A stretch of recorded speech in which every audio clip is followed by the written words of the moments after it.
दोस्तों नमस्कार।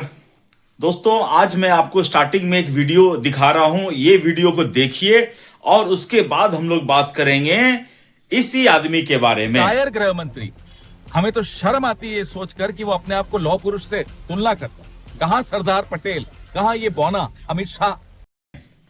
तो दोस्तों आपने देखा इस आदमी को, इस आदमी का नाम आपको हम बता देते हैं। बहुतों को हो सकता है इस आदमी का नाम पता नहीं होगा। इस आदमी का नाम है पवन खेड़ा और ये आदमी पिछले 28 साल से कांग्रेस में है। और ये आदमी आज इस देश के गृह मंत्री अमित शाह को उसकी औकात याद दिला रहा है, उन्हें भगोड़ा कह रहा है, उन्हें बौना कह रहा है। तो आज जो आदमी इतनी बड़ी बड़ी बातें कर रहा है, इस देश के गृह मंत्री को भगोड़ा, औकात, बौना, इस तरह की बातें कर रहा है, तो जरा इस आदमी के औकात के बारे में आज हम लोग बात करने जा रहे हैं। ठीक है, तो दोस्तों इस आदमी का नाम पवन खेड़ा तो मैंने बताया। ये आदमी पहले शीला दीक्षित का चप्पल ढोया करता था, उनका साड़ी फींचा करता था, साया फींचा करता था, साड़ी में फॉल लगाया करता था। इस आदमी की इतनी हैसियत है। और इस आदमी की उपलब्धि क्या है? इस आदमी की उपलब्धि है तपस्या। ठीक है ना, अपने तपस्या मतलब कि चमचागिरी के दम पर, चमचागिरी के बल पर ये आज राज्यसभा में पहुंचा है।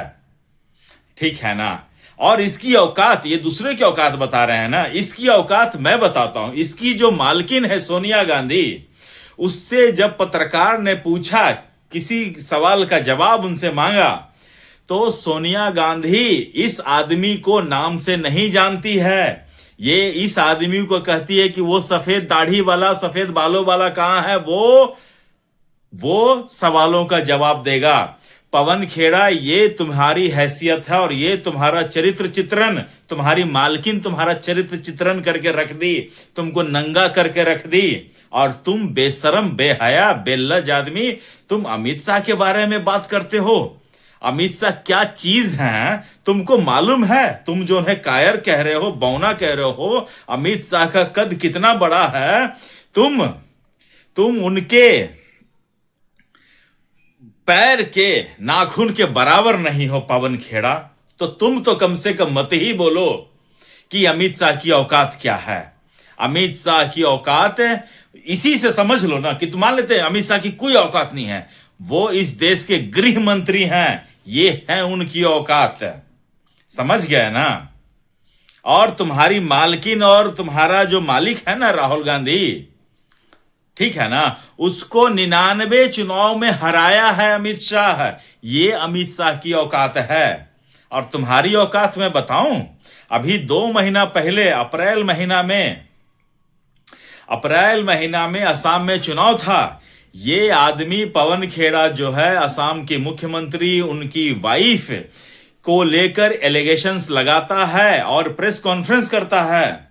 और प्रेस कॉन्फ्रेंस में इसी तरह की बड़ी बड़ी बातें करता है कि हेमंत शर्मा, मैं यहीं गुवाहाटी में बैठा हूं, मुझे आकर हिम्मत है तो अरेस्ट करके दिखा दो। और जब असम की पुलिस ये धमकी देकर तो भाग गया, असम की पुलिस इसके घर तक पहुंच गई और ये बंदा हो गया अंडरग्राउंड। ठीक है ना, और जब पुलिस खोज रही थी और ये भगोड़ा बन के घूम रहा था, तो ये गाड़ी में से मुंह छुपा के भागा है, सर झुका के भागा है कि कोई इसको पहचान न ले। अरे भगोड़े, बेशर्म पवन खेड़ा, तुम्हारा तो बना देता पेड़ा।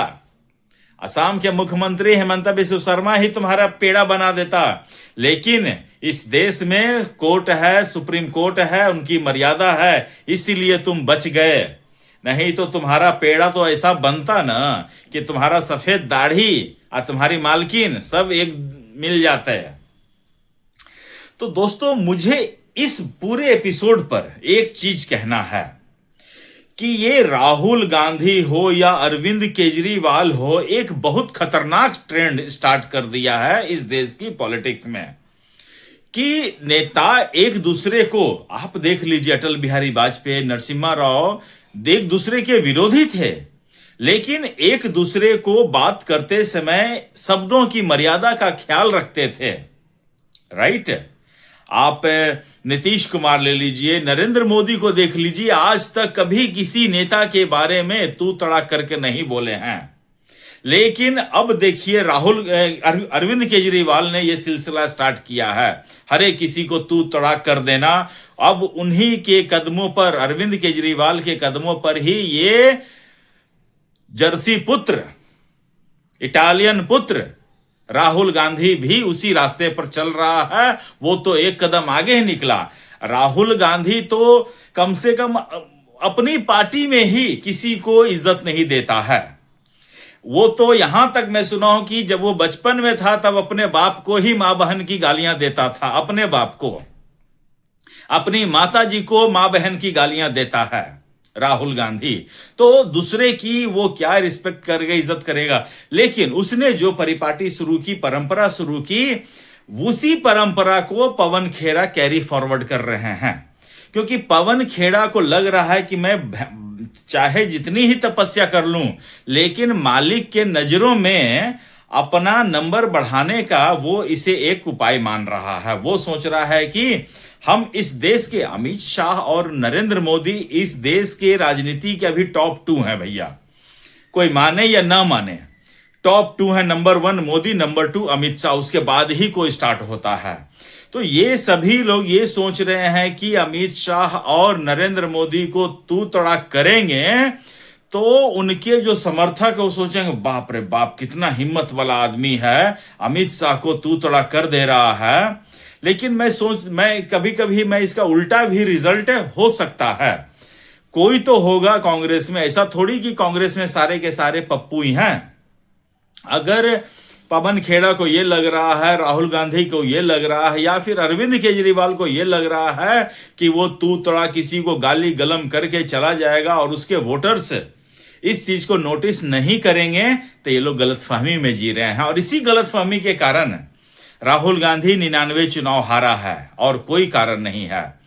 तो पवन खेड़ा ये लग रहा है कि वो अमित शाह को कायर बोल रहा है। दोस्तों, कभी कभी मैं माथा पीट लूं, अगर अमित शाह कायर होते ना पवन खेड़ा, तो तुम्हारे जो नाजायज बाप था जवाहरलाल नेहरू, वो जो 370 का व्यवस्था करके गया था ना, और 70 सालों में कोई हटा नहीं पाया था, तो ये तुम्हारे पापा अमित शाह ने ही उसको हटाया है। समझ रहे हो ना?